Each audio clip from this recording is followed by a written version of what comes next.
Hello, this is Darrell Castle with today's Castle Report. Today is Friday, the 21st of May, 2021. And on this report, I will be talking about the first 100 days of the Biden administration. These are the halcyon days for the administration, at least traditionally. We should therefore take a look at how things are going, what has been accomplished so far. Things are going well for the Castle family, that's for sure, as we start the transition away from a masked society to an unmasked one. So far, so good for us here in the River City, but out in California, the family dollar continues under the reign of Governor Gavin Newsome. But in all things being said, we're doing quite well. The first 100 days are traditionally a time of idyllic peace, goodwill for an incoming new president. The press does not question them too forcefully. He's allowed time to get his bearings, to adapt to being emperor of the world. However, when a president signs 33 executive orders within 1 week of taking office, most of those on the first day, he has, in my opinion, waived any right to favorable treatment he might otherwise have had, because he has essentially converted himself from executive leader to chief legislator in 1 week. His actions are in violation of the Constitution, so his first action after taking the oath of office was to violate that oath. I saw a meme the other day that kind of sums up what the Biden presidency means to date. Quote, from energy independence for the first time in 50 years to gas shortages in 4 months, quite an accomplishment, end quote. Now I let former President Trump put his 2 cents worth in. Quote, I see everybody is comparing Joe Biden to Jimmy Carter. It would seem to me that is very unfair to Jimmy Carter. Jimmy mishandled crisis after crisis, but Biden has created crisis after crisis. First, there was the Biden border crisis that he refuses to call a crisis. Then the Biden economic crisis. Then the Biden Israel crisis. Now the Biden gas crisis. Joe Biden has had the worst start of any president in U.S. history, and someday they will compare future disasters to the Biden administration. But no, Jimmy was better, end quote. My guess is that a lot of Democrat politicians secretly see that quote from President Trump and say they hate him more when he is right. There's a lot of correct information in that quote if you leave out the references to Jimmy Carter and to being the worst in history. Impossible to know or judge these things, but let's look at some of the allegations one at a time, see if we can find any truth in any of them. The Biden border crisis, as Mr. Trump calls it, seems to be virtually all Joe Biden's fault, or at least the fault of those puppet masters who manipulate the strings. Estimates are that more than 100,000 have crossed the border in the first 100 days. I would like to say they crossed illegally, but the truth is they were invited here.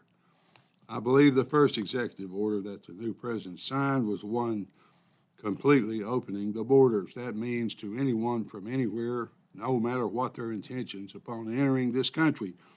No one was permitted to inquire about those things. Tens of thousands of children without parents have crossed the border, thousands being held in cages at the border until the federal government could find employees from the Departments of Interior and Agriculture, among others, who would agree to take care of these children. 20 state governors have told the administration their states cannot take any more illegal immigrant children. What kind of country allows parents to send small children across a desert without any escort to try to find someone to take them into America? What kind of leader would allow that? I wonder if it has occurred to anyone besides me that the entire border disaster gives the lie to the idea that America is a systemically racist country and cannot be reformed because racism is in white DNA, i.e. critical race theory. A lot of Mexican people don't seem to see that theory. At least they don't mind. They're willing to cross deserts, endure hardships for months, even years, just for the opportunity to get here and experience what this wonderful country has to offer them. The border invasion invited by the Biden administration is a catastrophe of epic dimensions. How can you have a country if you're unable to decide for yourself who crosses your border and who doesn't? If I want to be open and inviting to people in my home, I at least reserve the right to decide for myself who sleeps there. Other than diluting Republican voters and adding more Democrat voters, I don't see why a man would so callously devalue his own country. Last Sunday, May 16th, the New York Times reported that 160 different countries, people from those countries seen crossing the border from Mexico into the United States. It's so irresponsible, so uncaring. It's hard to overstate it. During the time when this crisis at the border has been happening, the administration has refused to acknowledge it or even to refer to it as a crisis. Oh, the president did appoint Vice President Harris to, quote, handle it, but she has refused to even visit the place. I guess the border might be just a little rough and nasty for her sensibilities. Once again, the Democrats insist on being protected from the damage their policies cause. In fairness to the vice president, she agreed to, quote, look into what was causing all these people to want to leave Mexico, as if poverty, low wages, no opportunity versus a wonderful country with tremendous piles of free money was not obvious. Results from the border crisis. There is no border.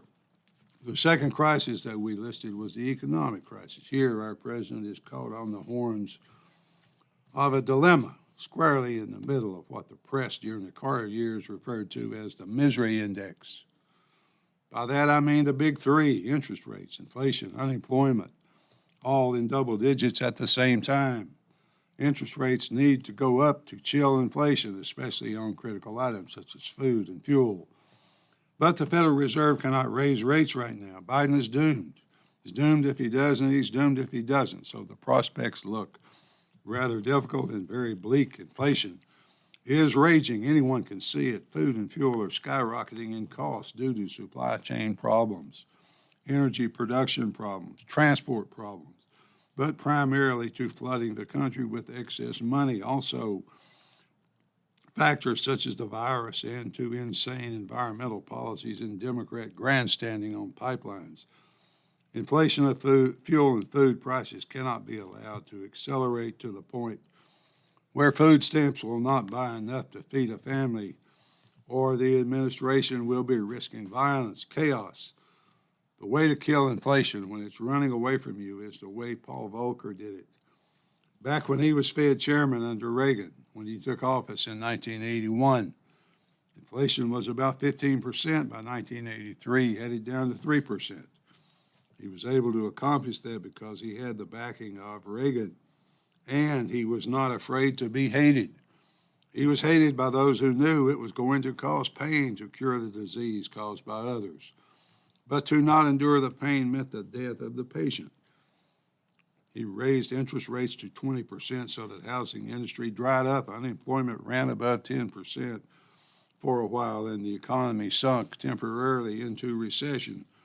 The plan took about 3 years, but it worked, and it launched an economic boom that resulted in Reagan being reelected by a landslide. Right now, if the Fed, at the urging of the Biden administration, raised interest rates to counter inflation, it would put the government on very shaky ground regarding debt service. According to the Office of Management and Budget, this fiscal year's spending is projected at $4.829 trillion, of which $378 billion is debt service, or 7.8% of the budget. That is without the trillions in new spending authorized by the administration and with interest rates at current near zero levels.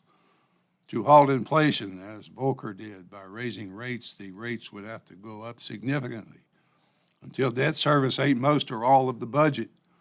Instead, the administration will try to accomplish it by raising taxes at the same time they pump new money into the economy. The administration is on a dangerous knife edge, balancing. It will be very difficult to come out of that balance without disaster. The gas crisis takes us back to the meme about the transition from energy independence to gas lines. President Biden canceled the Keystone Pipeline with an executive order on his first day in office, which was obviously to send a symbolic message. I suppose the message, both symbolic and real, is that we would reject energy independence in favor of foreign purchases, never mind that the foreign purchases involve alliances with the Saudis and a constant military involvement in the Middle East. I might say that the other message he was trying to send was that if Trump was in favor of it, even if it was good for the country and the majority of people, he was against it. Canceling the pipeline dooms the U.S. to foreign dependence, unless, of course, the utopian dreams of green energy materialize to save us. For the government officials elected to represent us to tell us that we must completely alter our way of life so that in 10 to 15 years we will all be electric. Hopefully all that falls on deaf ears. The recent ransomware attack on the pipeline that services the East Coast sent much of the eastern U.S. into gas lines. The recent freighter that bottomed in the Suez Canal disrupted 12% of the world's shipping. The lesson in all this is that energy and food supplies are fragile. They're fragile in this world right now. Bureaucratic blocks are not what we need. The bridge that spans the Mississippi River from my city of Memphis to the Arkansas side, with Interstate 40 crossing that bridge, has been discovered to have a crack or a fault in it, so it's closed. All cross-river traffic is diverted to the old bridge, which causes massive traffic jams. This will continue for months at least. Barge traffic was temporarily halted upriver. More than 1,000 barges carrying materials from all over the world into the nation's heartland stopped. The result is that people are becoming aware of rapidly increasing prices. Panic can be seen just around the edges. In addition to disruption in the supply chain and the necessity to send troops into other people's ethnic wars, the efforts to shut down American production cost tens of thousands of jobs. When told those high-paying jobs in the oil fields are being lost, the new climate czar, John Kerry, reportedly said that they could work in solar fields. Yes, John, thank you. Solar fields. An honest answer would have been, we don't care what happens to those people, but we will create some computer blips and give them away so that everyone will continue to vote Democrat because we're generous. We're not like those tight-fisted Republicans. What about the end of the internal combustion engine the president keeps talking about? You in favor of that, folks?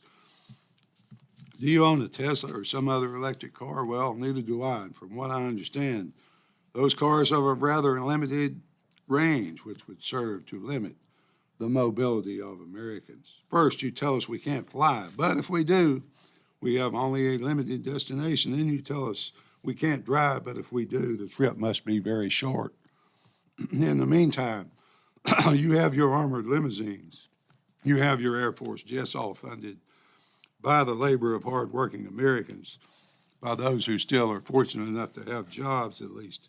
I hope someday enough of us get sick of it. We get so sick of it, we stop putting up with it. In conclusion, folks, propaganda, critical race theory, cancel culture, woke culture, other such idiocies are all subjects for another day, another Castle report. The issue of the deep divisions within America, within American society, so that we no longer are one people with one common purpose. It's all on Obama-Biden administrations. They have not been content to just divide us. No, they could not rest until we all hated each other. My assessment of the first 100 days is that it is a disaster of epic proportions. The legacies of Barack Obama and Joe Biden will be that they made the American people hate each other. With regard to President Biden, he accomplished that in only 100 days. Finally, folks, how could President Biden make things worse than he already has? It'd be tough, but I'll wager he's up to it. He could start a war with Russia or China. That would certainly make things worse. At least that's the way I see it. Until next time, folks, this is Darrell Castle. Thanks for listening.